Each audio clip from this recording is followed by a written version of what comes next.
നമസ്കാരം.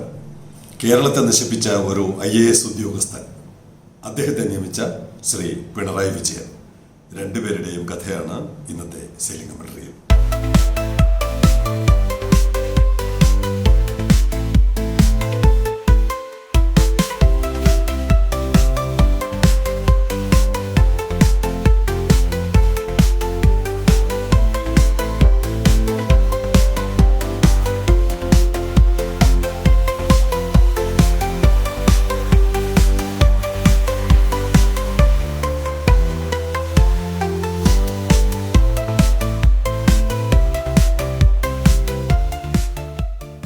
IAS ഉദ്യോഗസ്ഥന്റെ കഥ ഒടുവിൽ പറയാം.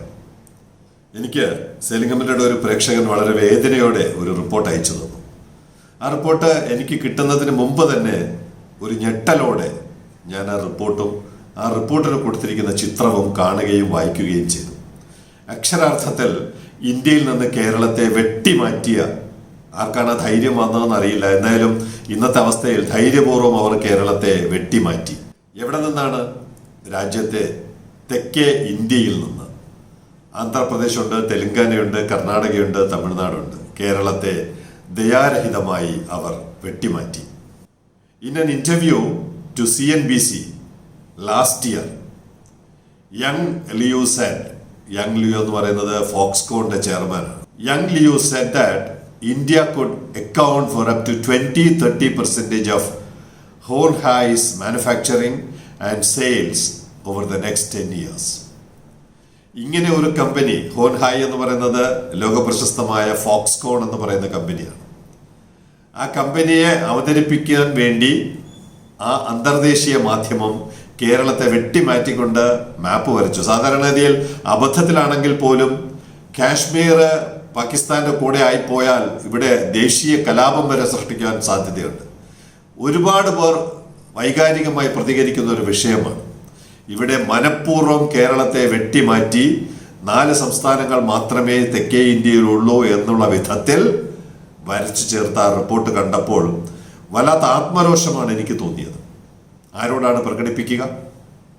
ഇവിടെ അടുത്ത 10 വർഷം ഫോക്സ്കോണിന്റെ 20-30% നിർമ്മാണം ഇന്ത്യയിൽ നടത്താൻ പറ്റുമെന്ന് ഫോക്സ്കോണിന്റെ ചെയർമാൻ യങ് ലിയു അവകാശപ്പെടുമ്പോൾ പഴയ പല കഥകളും പഴയ പല സംഭവങ്ങളും എനിക്ക് ഓർമ്മ വരുന്നുണ്ടായിരുന്നു. അവര് ഇപ്പോഴത്തെ ഏറ്റവും ഒടുവിലത്തെ അവസ്ഥ, 4 സംസ്ഥാനങ്ങളാണ് അവർക്ക് വേണ്ടി മത്സരിക്കുന്നത്. ഫോക്സ്കോൺ എന്ന് പറയുന്ന കമ്പനിക്ക് വേണ്ടി തെക്കേ ഇന്ത്യയിലെ 4 സംസ്ഥാനങ്ങൾ മത്സരിക്കുന്നു. 5ാമത്തെ കേരളം ചിത്രത്തിലില്ല, കളത്തിന് പുറത്താണ് കേരളം എന്ന് ഇന്ത്യ മുഴുവൻ അംഗീകരിക്കുന്നു, ലോകം മുഴുവൻ അംഗീകരിക്കുന്നു. ഇവിടെയുള്ള ആരെങ്കിലും അംഗീകരിക്കുന്നുണ്ടോ എന്നാണ് അറിയേണ്ടത്. Which states will capture Foxconn's future investment? 4 southern states are competing for its attention. ഫോക്സ്കോണിന്റെ അറ്റൻഷൻ നേടിയെടുക്കാൻ 4 സംസ്ഥാനങ്ങൾ മത്സരിക്കുന്നു. നമ്മള് ചിത്രത്തിലുമല്ല മത്സരത്തിലുമല്ല, നമ്മൾ ദീർഘനിദ്രയിലാണ്, പൂണ്ടുറങ്ങുകയാണ്. ഇവിടെ ലോകവും ഇന്ത്യയും അതിവേഗം പാഞ്ഞു പോകുമ്പോൾ നമുക്കിതൊന്നും അറിയണ്ട. നമ്മൾ ഈ ലോകത്തിലുമില്ല, ഇന്ത്യയിലുമില്ല. ലോകത്തിൽ നേരത്തെ തന്നെ നമ്മളില്ല, പക്ഷെ ഇന്ത്യയിൽ പോലും ഇല്ല എന്നുള്ളത് ഒരു പുതിയ അറിവാണ്. Unlike other states, Tamil Nadu is more evenly developed. അവർ തന്നെ പറയുകയാണ്, Tamil Nadu is more evenly developed. We have multiple ports. ആദ്യം പറയുന്ന ഇൻഫ്രാസ്ട്രക്ചർ എന്ന് പറയുന്നത് പോർട്ടാണ്. We have multiple ports and international airports across the state. നമുക്കും മൾട്ടിപ്പിൾ പോർട്ട് ഉണ്ടാക്കാമല്ലോ. വിഴിഞ്ഞം മാത്രമല്ല, നമുക്ക് തങ്കശ്ശേരി ഉണ്ടാക്കാം, ഇനി അപ്പുറത്ത് ബേപ്പൂർ ഉണ്ടാക്കാം, അഴീക്കൽ ഉണ്ടാക്കാം. വേണമെങ്കിൽ നമുക്കും തമിഴ്നാടിനേക്കാൾ കൂടുതൽ പോർട്ടുകൾ ഉണ്ടെന്ന് അവകാശപ്പെടാം. പക്ഷെ അവകാശപ്പെടാൻ ഇവിടെ ആരെങ്കിലും ഉണ്ടോ? ഇതൊക്കെ പറയേണ്ടവർ എന്ത് ചെയ്തു എന്നുള്ളത് ഒടുവിൽ പറയാം. Karnataka has pitched a hub and spoke model to Foxconn, Bengaluru as the hub and satellite cities as spoke. 2 തരത്തിലാണ് അവര് കർണാടകയെ പ്രൊജക്ട് ചെയ്തിരിക്കുന്നത്, പൊസിഷൻ ചെയ്തിരിക്കുന്നത്. ബാംഗ്ലൂരാണ് അവരുടെ ഹബ്ബ്, ഏറ്റവും പ്രധാനപ്പെട്ട കേന്ദ്രം ബാംഗ്ലൂരാണ്. സാറ്റലൈറ്റ്, അതിന് ചുറ്റിലുമുള്ള സാറ്റലൈറ്റ് ടൗണുകൾ സ്പോക്കുകളായിട്ട് പ്രവർത്തിക്കും. ഇനി നമുക്ക് ആന്ധ്രയുടെയും തെലുങ്കാനയുടെയും കാര്യത്തിലോട്ട് വരാം. The AP government meanwhile has offered 2,500 acres to Foxconn to set up an industrial park. 2,500 ഏക്കറാണ്. ഞെട്ടണ്ട, 2,500 acre തന്നെയാണ്. തെലങ്കാന എന്ത് ചെയ്തു? The fourth state competing for investments is Telangana, which is offering 2,000 acres at an unidentified location for the famed Foxconn city. എനിക്കറിയാം ഇപ്പോൾ ചിലരുടെയൊക്കെ മനസ്സിൽ വരുന്ന ചിന്ത, ആന്ധ്രയ്ക്ക് ഇഷ്ടം പോലെ സ്ഥലമുണ്ട്, തെലങ്കാനയ്ക്കും ഇഷ്ടം പോലെ സ്ഥലമുണ്ട്, കേരളത്തിന് എവിടെ സ്ഥലമിരിക്കുന്നു? എഴുതി തുടങ്ങിക്കാണ്. ഇപ്പൊ തന്നെ കമന്റ് ബോക്സിൽ സെയിലിംഗ് കമന്ററിയെ തെറി വിളിക്കാൻ തയ്യാറെടുത്തിരിക്കുന്നവർ എഴുതി തുടങ്ങിക്കാണും കേരളത്തിൽ എവിടെ സ്ഥലമിരിക്കുന്നു. കണ്ണൂർ വിമാനത്താവളത്തിന് വേണ്ടി 2,300 ഏക്കർ ഏറ്റെടുക്കാൻ കഴിയുമെങ്കിൽ, നെടുമ്പാശ്ശേരി വിമാനത്താവളത്തിന് വേണ്ടി 1,300 ഏക്കർ ഏറ്റെടുക്കാൻ കഴിയുമെങ്കിൽ, കേരളത്തിൽ 2,000 അല്ല 3,000 ഏക്കർ ഇതുപോലുള്ള ആവശ്യങ്ങൾക്ക് വേണമെങ്കിൽ മനസ്സു വെച്ചാൽ ഭൂമി ജനങ്ങൾ വിട്ടു നൽകും. അവർക്ക് പ്രയോജനമുള്ള കാര്യമാണെന്ന് ബോധ്യപ്പെടുത്തണം, വിട്ടു നൽകും. അപ്പോൾ അതൊന്നും വലിയ കാര്യമല്ല. കേരളത്തിൽ ഭൂമിയില്ല എന്നൊക്കെ പറയുന്നത് അവരവരുടെ സ്വന്തം ആവശ്യങ്ങൾക്ക് ഭൂമി കണ്ടെത്താൻ കഴിയുന്നവർക്ക് ജനങ്ങളുടെ പൊതുവായ ആവശ്യങ്ങൾക്ക് ഭൂമി കണ്ടെത്താൻ കഴിയണം. അങ്ങനെ പൊതുവായ ചിന്ത ഇല്ലാത്തത് കൊണ്ടാണ് ഇവിടെ ഭൂമി എവിടെ ഇരിക്കുന്നു എന്നുള്ള ചിന്ത വരുന്നത്. ഇവിടെ തൊഴിലവസരങ്ങളുടെ കണക്കാണ് പറയുന്നത്. ഇങ്ങനെ ഭൂമി കൊടുത്താൽ പകരം അവരെന്താണ് നൽകാൻ പോകുന്നത്? The contract manufacturer scale implies huge employment. സ്ത്രീകൾക്കാണ് അവർ ഏറ്റവും കൂടുതൽ തൊഴിൽ നൽകുന്നത്. ഒരു പക്ഷേ 80% സ്ത്രീകളും 20% പുരുഷന്മാരും. അതാണ് അനുപാതം. ആ ഇൻഡസ്ട്രിയിൽ അങ്ങനെയാണ് ഫോക്സ്കോൺ നൽകുന്ന തൊഴിലവസരങ്ങൾ. ഇവിടെ എന്താണ് ഹ്യൂജ് എംപ്ലോയ്മെന്റ് എന്നതിനെ കുറിച്ചാണ് അവർ പറയുന്നത്. Manufacturing, particularly electronics manufacturing, remains A labour intensive industry. തൊഴിലാളി സിന്ദാബാദ് വിളിക്കുന്നവരല്ലേ, തൊഴിലാളി പ്രേമം പറയുന്നവരല്ലേ. ഇവിടെ തൊഴിലാളികൾക്ക് വേണ്ടി ഏറ്റവും കൂടുതൽ തൊഴിൽ നൽകാൻ സാധ്യതയുള്ള ഒരു ഇൻഡസ്ട്രിയെ തിരസ്കരിച്ച നാടാണ് Kerala. It's a labour intensive industry with a high volume of personnel moving within factory campuses.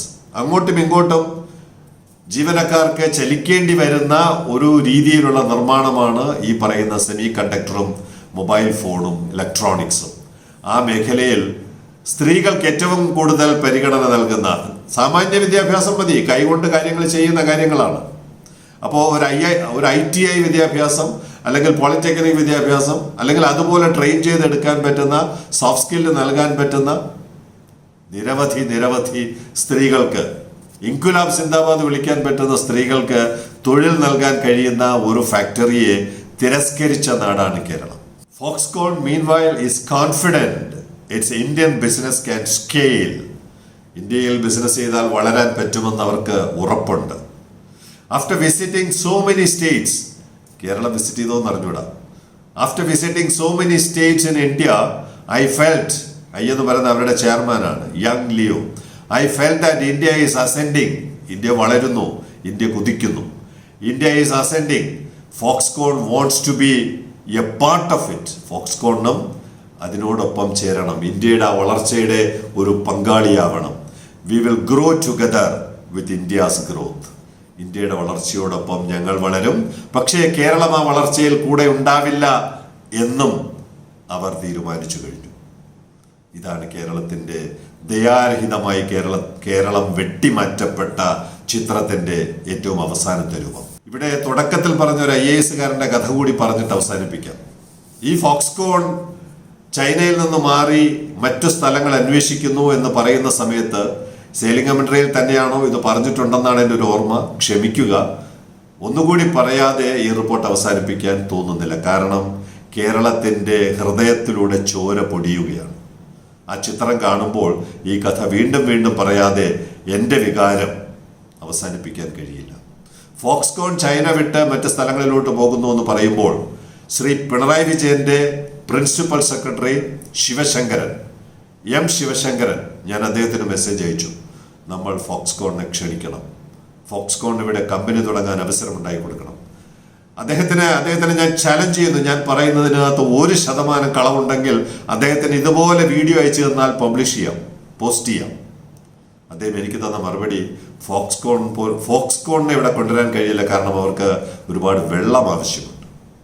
അതുകൊണ്ട് ഫോക്സ്കോണിനെ നമുക്ക് സ്വീകരിക്കാൻ പറ്റില്ല. സെമി കണ്ടക്ടർ ഇൻഡസ്ട്രിക്ക് വെള്ളം വേണം. കേരളത്തിനില്ലാത്ത വെള്ളമാണ് കർണാടകയ്ക്കും തമിഴ്നാടിനും ആന്ധ്രയ്ക്കും തെലുങ്കാനയ്ക്കും ഒക്കെ ഉള്ളത്.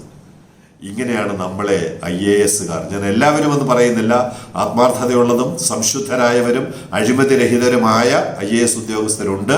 അവരോട് ഞാൻ ക്ഷമ ചോദിക്കുന്നു.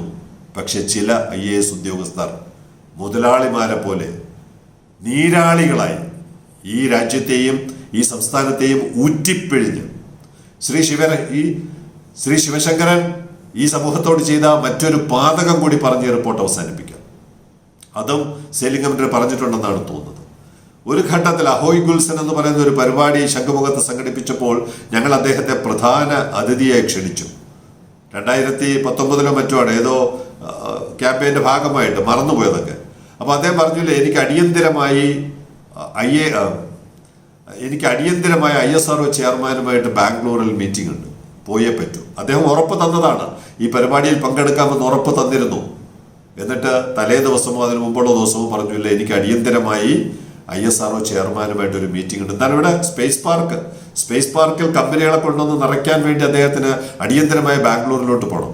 ഞാൻ വിവരാവകാശം വെച്ചുകൊണ്ട് ISRO ചെയർമാന്റെ ആ ദിവസത്തെ പ്രോഗ്രാം എന്തായിരുന്നു, അദ്ദേഹം ബാംഗ്ലൂരിൽ ഉണ്ടായിരുന്നു എന്ന് അന്വേഷിച്ചു. അദ്ദേഹം ബാംഗ്ലൂരിൽ ഇല്ലായിരുന്നു.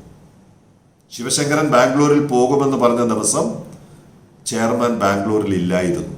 അങ്ങനെ കേരളത്തെ കബളിപ്പിച്ച, ഈ സമൂഹത്തെ മുഴുവൻ കബളിപ്പിച്ച ഒരു ഉദ്യോഗസ്ഥനാണ് ശ്രീ M. ശിവശങ്കരൻ. അദ്ദേഹത്തിന്റെ യഥാർത്ഥ മുഖം എന്താണെന്ന് എല്ലാവർക്കും അറിയാം, മലയാളികൾക്കെല്ലാം മനസ്സിലായി, ഈ ലോകത്തിന് മനസ്സിലായി. ഞാൻ ഈ പറഞ്ഞതിൽ 0.5% തെറ്റുണ്ടെങ്കിൽ ഞാൻ ചലഞ്ച് ചെയ്യുന്നു. ശ്രീ ശിവശങ്കരൻ പോസ്റ്റ് ചെയ്താൽ മതി, ഈ വീഡിയോ എനിക്ക് പോസ്റ്റ് ചെയ്ത് തന്നാൽ മതി, പബ്ലിഷ് ചെയ്യാം. ഇങ്ങനെയൊക്കെയാണ് നമ്മൾ കബളിപ്പിക്കപ്പെടുന്നത്. ഇങ്ങനെയൊക്കെയാണ് കേരളം ഇന്ത്യയിൽ നിന്ന് വെട്ടിമാറ്റപ്പെടുന്നത്. Signing off Ilyas.